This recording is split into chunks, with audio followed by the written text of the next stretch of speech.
Son las 8:36, recibimos en ampliación de noticias al abogado penalista José Ugaz. Buenos días, doctor Ugaz. Buenos días, Fernando, ¿cómo está?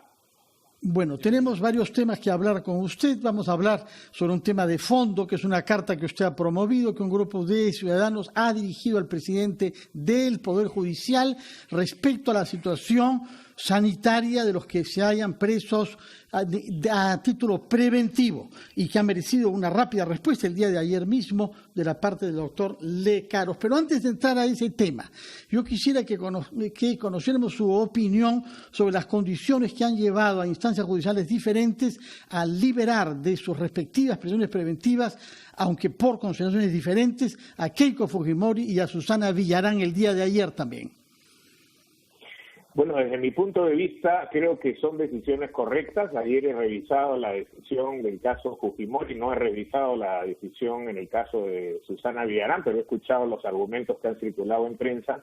Y precisamente esas decisiones de las Cortes vienen de la mano con el inmenso riesgo que se ha generado en los penales, que tienen todas las condiciones para una propagación masiva y fulminante del virus, y que lleva a las autoridades judiciales a tener que decidir entre dos bienes, cuál de ellos va a preferir. Uno de esos bienes es la seguridad del proceso, porque hay que recordar que estas personas están en prisión preventiva, es decir, que la única razón por la que están en la cárcel es para que no entorpezcan la realización del proceso. No están condenadas, no han sido declaradas culpables. Esa es una realidad. La otra realidad es el riesgo a su integridad personal, a su integridad física e incluso a su vida.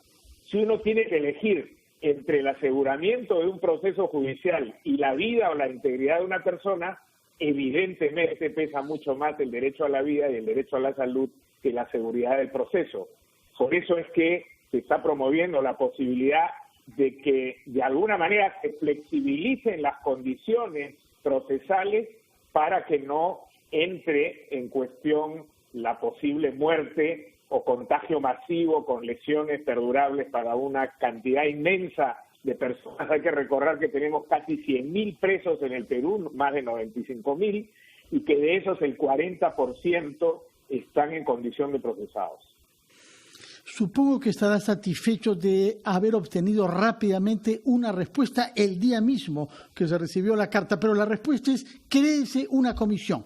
Es cierto que integrada por dos expresidentes del Poder Judicial, el doctor San Martín y el doctor Prado, pero no sabemos cuál es el plazo que esta comisión tomará para dar una respuesta a un problema que, como usted dice, es urgente. Pero ahí dice a la brevedad precisamente posible. Quería agregar además que la Comisión Interamericana de Derechos Humanos ha emitido la resolución 001-2020 precisamente sobre el tema de la pandemia, y ahí hay un capítulo referido, un acápite referido a las personas que están privadas de su libertad, y la Comisión recomienda que se adopten todas las medidas necesarias para, por supuesto, sin poner en riesgo la seguridad ciudadana, sin soltar a personas que están consideradas peligrosas, que puedan cambiar las detenciones por arrestos domiciliarios u otro tipo de medidas. Me gustaría... Sí, perdón. Sí, disculpa, José. Me gustaría su reflexión sobre algunos puntos que se escucharon en el último mensaje del presidente Vizcarra, que parecieron orientar el tema hacia asuntos que no tienen nada que ver con lo que se estaba discutiendo. Primero dijo que él que le estaban pidiendo que soltara feminicidas, violadores, asesinos.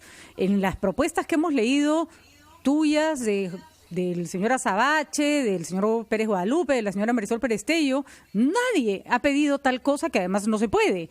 En segundo lugar, hizo alusión a que el problema de las cárceles no los habían resuelto antes. Tampoco se había resuelto el problema de salud, pero eso no quiere decir que bajo ese término no se vaya a asumir. Y lo tercero que me gustaría, José, tu apreciación es: murieron 9 presos en el penal Castro Castro, además de los presos que están muriendo por coronavirus, y no hemos tenido una explicación del gobierno clara sobre en qué condiciones fallecieron esas personas. Básicamente nadie preguntó, nadie ha dicho murieron así, murieron asá. Se les acusó de haber intentado escapar cuando la verdad que esa posibilidad era bastante remota. ¿Qué está pasando? ¿Por qué el gobierno reacciona de esta manera ante un hecho que no tendría que tener nada de político, sino simplemente basarse en hechos concretos y humanitarios? Buenos días, Patricia. Buenos días. Yo he señalado que, si bien es cierto, reconozco en el presidente un liderazgo muy positivo en el manejo de esta crisis desde el inicio, ha venido lamentablemente, y como es esperable, declinando en estos tiempos, ha sido objeto de críticas. Ha sido lamentable que su presentación de hace 2 días se haya centrado en responderle a 1 o 2 críticos en materia penitenciaria y a decir que esto no es responsabilidad suya. Por supuesto, todos sabemos que la problemática penitenciaria en el Perú tiene décadas de embalsamiento, pero eso no puede llevar a un presidente a confundir a la opinión pública y decir que esto más o menos equivale a violadores, asesinos, sicarios, feminicidas, terroristas, todo el mundo se va a ir a la calle. Esa no es la propuesta. La propuesta es personas que están presas, ya sea condenados o procesados por hechos que generan grave daño social, no deben salir. Lo que hay que hacer es aliviar la población penitenciaria en un porcentaje significativo, no en los 3.000 que ha propuesto el Ministerio de Justicia, porque eso es menos del 3% y no resuelve nada, pero si aliviamos en algunos miles, se podrá hacer una redistribución adecuada de la población para que se apliquen las medidas sanitarias con seguridad. Eso, doctor Ugaz, ¿y cuál sería el camino cuál sería el camino entonces para lograr eso? ¿El Poder Judicial lo puede hacer? Es decir, no revisar caso por caso, sino establecer, digamos, para determinados delitos, y los procesados por esos delitos en prisión preventiva se van a su casa en prisión domiciliaria mientras dure la cuarentena. ¿Eso lo podría hacer el Poder Judicial? ¿Lo podría hacer el Congreso? ¿Lo podría hacer el Ejecutivo? Sí, gracias, Ricardo. Quería terminar de responder a Patricia y a Fernando rápidamente esas 2 preguntas que quedaron pendientes. La primera es, efectivamente tenemos que saber por qué hay 9 muertos en el develamiento de un motín. Lamentablemente los motines en las cárceles generan muertes y eso es precisamente un adicional a las muertes de lo que yo he llamado que podría ser un genocidio viral si es que no se resuelve esto. Tiene que haber una investigación rápida y la justicia, el INPE, el ministerio, tienen que decirnos cómo es que han fallecido esas personas. Respecto a la respuesta del presidente del Poder Judicial el día de ayer mismo ante una propuesta de ciudadanos preocupados que le pedimos que tome medidas para poder aliviar la congestión carcelaria, por lo menos respecto del 40% de presos que están bajo su competencia, que son los presos sin condena, yo debo reconocer que el señor Lecaros, el doctor Lecaros, ha tenido una respuesta oportuna y positiva y ha encargado a 2 de los más prestigiosos magistrados de la Corte, al doctor Prado y al doctor San Martín,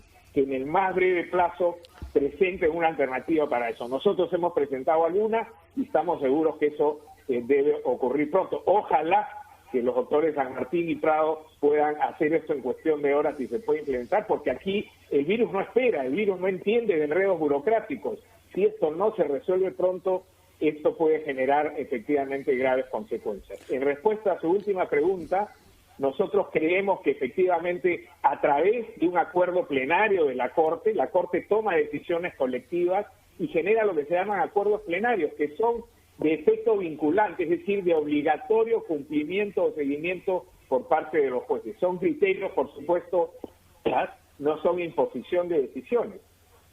Con un acuerdo plenario que establezca la conversión de los casos de prisión preventiva para los delitos no considerados graves, y ahí tendrá la Corte que establecer cuáles son. Esperemos que no serán los 70 que dijo el Ministerio de Justicia que no podía ser liberado, porque entonces no se libera a nadie, pero con ese criterio poder liberar a todos aquellos que están en prisión preventiva, es decir, que son técnicamente inocentes y que no están acusados de delitos graves como homicidios, sicariato, homicidios dolosos, me refiero, sicariato, violación, terrorismo, etcétera. Eso no es complicado de hacer y los jueces tienen las herramientas. Si todos los jueces se sientan en este momento, cada juez, a revisar las decisiones de detención preventiva que ha tomado, porque para dictar una detención preventiva se requieren 3 criterios: que hayan elementos suficientes de la comisión del delito, que la pena sea superior a 4 años y el tercero, el más importante, que haya pronóstico de peligro procesal, es decir, que pueda fugar o entorpecer el proceso. Bueno, en una situación como la que estamos viviendo de emergencia, donde primero hay toque de queda, en segundo lugar hay una limitación de movimiento, hay una inamovilidad obligatoria, nosotros creemos que el peligro procesal se reduce sustancialmente. Si los jueces reinterpretan este concepto y señalan en esta emergencia el peligro procesal Corte ayer en el caso de la señora Fujimori y presumo que también en el caso de la señora Villarán, entonces ese tercer requisito no se cumple y da la posibilidad técnica para poder liberar automáticamente a un grupo considerable de presos, repito, que no son peligrosos, que van a ir a sus casas, que tendrán que dejar un registro y terminada la emergencia, esto es una medida transitoria, se reevaluará si es que efectivamente es necesario volverlos a prisión. Yo creo que además esto tiene la virtud de que permitiría que hagamos una evaluación en el campo si es que todas estas detenciones preventivas que se han venido dando masivamente en los últimos tiempos tenían justificación o ha habido una exageración y se pueden llevar muchísimos de esos procesos con comparecencia y obviamente aplicando algunas restricciones como las que se le han aplicado a Fujimori ayer, una caución, reportarse cada 30 días, prohibición de comunicarse con otros investigados o testigos, etcétera. José, doctor Ugaz, vamos rapidito a una pausa. Tenemos dos preguntas más que hacerle sobre si existe un marco debería crearse un marco normativo para situaciones como esta, porque pueden venir otras, y también cuánto debiera durar este proceso y a partir de cuándo debería empezar a aplicarse. Son preguntas muy concretas, regresamos con ellas después de la pausa.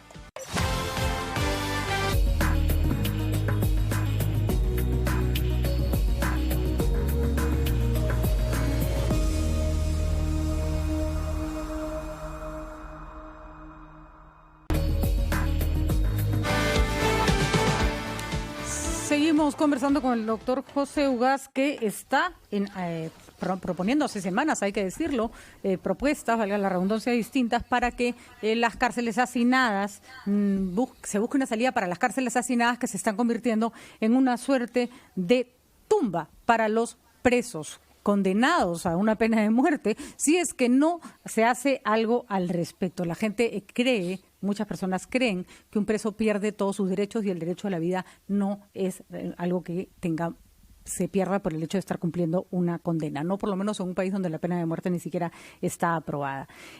Algunas preguntas, José, sobre lo que ha ocurrido. Este evento, esta pandemia, que hay que decirlo, para nosotros es un evento sorpresivo, pero no lo era para la ciencia, no lo era para los médicos que decían que en cualquier momento podía ocurrir. Nos ha cogido con muchos huecos, con muchas falencias.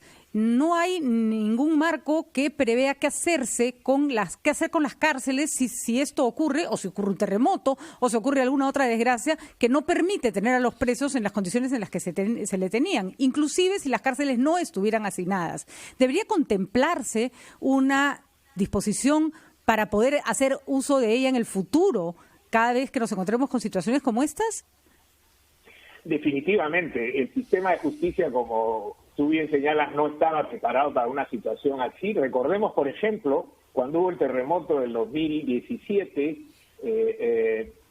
y se cayó el penal de Tambo de Mora, muchos presos se escaparon y otros se quedaron esperando diciendo nosotros no queremos huir, y la justicia no sabía qué hacer frente a esas circunstancias. Increíble. Entonces, yo creo que ahora que ya estamos aprendiendo algunas cosas nuevas que parecían de ciencia ficción y que ya se empezó a dar un marco normativo, me parece que es muy importante, y quiero resaltar esto, que el sistema interamericano, a través de la Comisión, haya establecido vía una resolución, esta 001, que se ha expedido hace pocos días, que tiene que haber una política del sistema judicial, del sistema del Ministerio Público para atender estas emergencias sorpresivas de manera rápida y, si es posible, masiva y automática. Por eso creo que ahora, teniendo ese marco, el sistema judicial debería producir los proyectos de ley o las circulares o regulaciones hacia el futuro para que cuando se produzcan eventos de esta magnitud se puedan adoptar medidas rápidas. Fíjense que van casi 50 días de emergencia y recién ayer se ha decidido crear un grupo de trabajo para evaluar qué hacer. Esto nunca debe haber ocurrido así. Casi, si quieres. Estoy seguro que San Martín y Prado en cuestión de horas podrán generar, y felicito la decisión del doctor Lecaros en ese sentido, que puedan resolver esto porque ya estamos sobre el caballo, pero a futuro tiene que haber un andamiaje normativo que permita que esto se haga en cuestión de horas y no esperar casi 2 meses para empezar a ver qué hacemos con los presos, sabiendo que, como tú bien señalas, ahí hay una bomba de tiempo por el hacinamiento, por la malnutrición. Hay 3.000 presos con tuberculosis y 14.000 presos en total afectados de otras enfermedades graves como VIH, cáncer, diabetes y por supuesto obesidad, etcétera. Muchas gracias, doctor Ugaz. Esperemos entonces que, como usted parece creer, esta comisión compuesta por 2 magistrados supremos pueda dar su solución a término de horas y no de días, y que eso tendría lugar hoy, Día del Trabajo. Muchas gracias, doctor Ugaz, que tenga buenos días.